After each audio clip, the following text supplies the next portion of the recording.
IndiGo వివాదాన్ని అడ్డం పెట్టుకుని కేంద్ర విమానయాన శాఖ మంత్రి అయినటువంటి రామ్మోహన్ నాయుడు మీద, అలాగే గోవా గవర్నర్ అయినటువంటి అశోక్ గజపతిరాజు గారి మీద ఇప్పుడు వైకాపా నేతలు ఆ, వారు భారీగా ఆరోపణలు విమర్శలు చేస్తూ ఉన్నారు.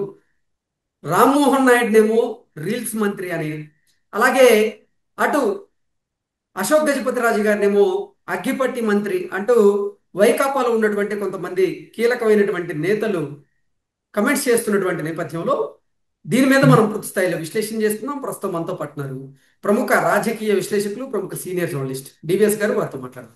సార్ నమస్తే సార్. నమస్తే. ఇండిగో వివాదాన్ని అడ్డం పెట్టుకుని ఇప్పుడు కేంద్ర విమానయాన శాఖ మంత్రి రామ్మోహన్ నాయుడు గారి మీద, అలాగే గోవా గవర్నర్ అయినటువంటి అశోక్ గజపతిరాజు, వీరిద్దరిని ఉద్దేశించి ఇప్పుడు వైఎస్ఆర్ కాంగ్రెస్ పార్టీ కీలక నేతలు వారి మీద అంటే పరుష పదజాలంతో కొన్ని కమెంట్స్ అయితే చేస్తూ ఉన్నారు. అశోక్ గజపతిరాజు గారినేమో అగ్గిపెట్టి మంత్రి అని, ఇటు రామ్మోహన్ నాయుడు గారినేమో రీల్స్ మంత్రి అంటూ మార్గాని భరత్, అలాగే మరికొంతమంది కూడా కమెంట్స్ చేస్తున్న నేపథ్యంలో ఈ కమెంట్స్ ఎలా చూడాలంటారు సార్? అంటే పోగొట్టుకున్న చోటే వెతుక్కుందామనా? ఉత్తరాంధ్రలో 32 సీట్లలో 2 సీట్లు వచ్చాయి. ఇప్పుడు ఆ 2 సీట్లు కూడా పోగొట్టుకునే ప్రయత్నమా? వీళ్ళు వీళ్ళ మాటలు టార్గెట్ అశోక్ గజపతిరాజు, టార్గెట్ రామ్మోహన్ నాయుడు. ఏంటి వీళ్ళ యొక్క ఉద్దేశం? మొన్న కూడా జగన్మోహన్ రెడ్డి ప్రెస్ మీట్ పెట్టాడు. ఉమ్, ఆ ప్రెస్ మీట్ లో కూడా వైవి సుబ్బారెడ్డిని అశోక్ గజపతిరాజుతో పోలుస్తాడు. ఉమ్, పరకామణి చోరీ కేసుని సింహాచలంలో ఎక్కడో 55,000 దొంగతనంతో పోలుస్తాడు. ఉం? ఉమ్, ఇక్కడ మరి వైవి సుబ్బారెడ్డిని మరి అరెస్ట్ చేయాలని చూస్తున్నారు, అక్కడ అశోక్ గజపతిరాజుని అరెస్ట్ చేస్తారా అంటాడు. అంటే బోడిగుండికి మోకాలకి ముడి పెట్టడం అనమాట. ఉమ్, ఏది ఇప్పుడు అశోక్ గజపతిరాజు ఇవాళ ప్రపంచం మెచ్చిన నాయకుడు, దేశం మెచ్చిన నాయకుడు. కేంద్ర అవును. మంత్రిగా పనిచేశాడు, 13 ఏళ్ళు రాష్ట్ర మంత్రిగా ఉన్నాడు, 7 సార్లు ఎమ్మెల్యే గెలిచాడు, ఉమ్, లోక్సభ సభ్యుడిగా పనిచేశాడు, ఇప్పుడు గోవా గవర్నర్ గా ఉన్నాడు. 14,800 ఎకరాలు దానం ఇచ్చిన కుటుంబం అది. ఉమ్, సింహాచలం సహా 108 దేవాలయాలకి ధర్మకర్త. అవును. అతన్ని టార్గెట్ చేయటం, అతన్ని చిన్నపుచ్చటం, అతన్ని అగిపెట్టే మంత్రి అనడం, లేదు సుబ్బారెడ్డికి అతనికి పోల్చడం. ఇంకా వీళ్ళు ఇంకా వాళ్ళలో మార్పు రాకపోతే వైసీపీలో ఇలాంటి మాటల వల్లే కదా డ్యామేజ్ అయింది, ప్రజల్లో ఉమ్, అప్రదిష్ట పాలైంది. ఎక్కడో ఉన్నారు 151 సీట్లు, అలాంటి వాళ్ళని తీసుకొచ్చి ఎక్కడ కేసు కొట్టారు? 11 కేసు కొట్టారు. అరే, బండ కేసి 140 సార్లు కొట్టినా ఇళ్లలో మార్పు రాకపోతే ఏమనాలి? ఇప్పుడు రీల్స్ మంత్రి అంటున్నారు ఎవరిని? రామ్మోహన్ నాయుడు. ఇప్పుడు ఇండిగో సంక్షోభం వాస్తవమే, కానీ ఇండిగో సంక్షోభం నివారణకి కేంద్ర ప్రభుత్వం ఎలాంటి చర్యలు తీసుకుంది, రామ్మోహన్ నాయుడు ఎలా కష్టపడుతున్నాడు, ఉమ్, అది వదిలేసి దాని గురించి పట్టించుకోకుండా టార్గెట్ రామ్మోహన్ నాయుడు. ఇప్పుడు విపత్తులు వస్తాయి, సంక్షోభాలు తలెత్తుతాయి, దాన్ని ఒక ఛాలెంజ్గా తీసుకోవాలి, వాటిని పరిష్కరించాలి, బాధితుల్ని ఆదుకోవాలి. ఉమ్, అది మొంతా తుఫాన్ గుణపాఠం అయినా, హుద్హుద్ అయినా, తిత్లీ అయినా అదే కదా. అవును. ఆ? విపత్తులను ఆపగలరా? ఇప్పుడు ఇండిగో సంక్షోభం కూడా ఒక విపత్తు లాంటిదే, వచ్చి ఉమ్, పడింది. ఇప్పుడు గుత్తాధిపత్యం, వాళ్ళు ఏమంటున్నారు, ఎయిర్ ఇండియా లేకపోతే ఇండిగో, ఈ 2 సంస్థలే గుత్తాధిపత్యం ఉమ్, అని గుడివాడ అమర్నాథ్ మాట్లాడుతున్నాడు. ఉమ్, ఏం చేశాడు జగన్మోహన్ రెడ్డి మరి?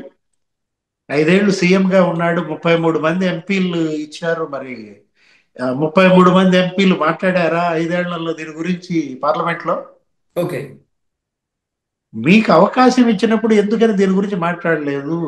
ఉమ్, అది వదిలేసి వీళ్ళు ఇప్పుడు బురద దల్లాలనుకుంటే ఆ బురద ఇళ్ళ నెత్తినే పడుతుంది అనమాట. ఆ రోజు ఎందుకు మాట్లాడలేదు జగన్మోహన్ రెడ్డి?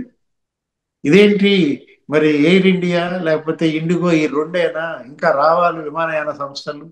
ఉమ్, మరో విమానయాన సంస్థ కాదు, ఇంకా 4-5 విమానయాన సంస్థలు రావటానికి ఇది సరైన సమయం కాదన. ఓ, దగ్గర దగ్గర 64% గుత్తాధిపత్యం ఎవరు? ఇండిగో. ఉమ్, ఇప్పుడు ఇండిగో ఇవాళ అదే కదా సమస్య. ఇప్పుడు రాజ్యసభలో మాట్లాడాడు ఈ రోజే. రామ్మోహన్ నాయుడు మాట్లాడుతూ చెప్పాడు స్పష్టంగా, ఇది సరైన సమయం, కొత్త ఉమ్, విమానయాన సంస్థలు రావాలి, ప్రయాణికుల సంఖ్య పెరిగిపోతుంది. కృష్ణ, ఉమ్, ఏంటి, 24 కోట్ల ప్రయాణికులట last year. Year by year 11% growth ఉంది. ప్రతి సంవత్సరం 2 కోట్ల ప్రయాణికులు అదనంగా పెరుగుతున్నారు. ఓకే. దానికి తగ్గట్టుగా పైలట్స్ పెరగాలి. ఇప్పుడు 20,000 మంది పైలట్స్ కావాలి. ఉమ్, అదేగా సమస్య.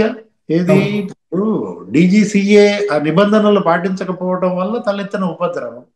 ఉమ్, ఇండిగో ఇవాళ ఏంటి, మూర్ఖంగా వ్యవహరించింది. దాని ఫలితం ఇవాళ ప్రయాణికులు కష్టపడ్డారు. సుప్రీంకోర్టులో పిల్లేశారు ఇవాళ.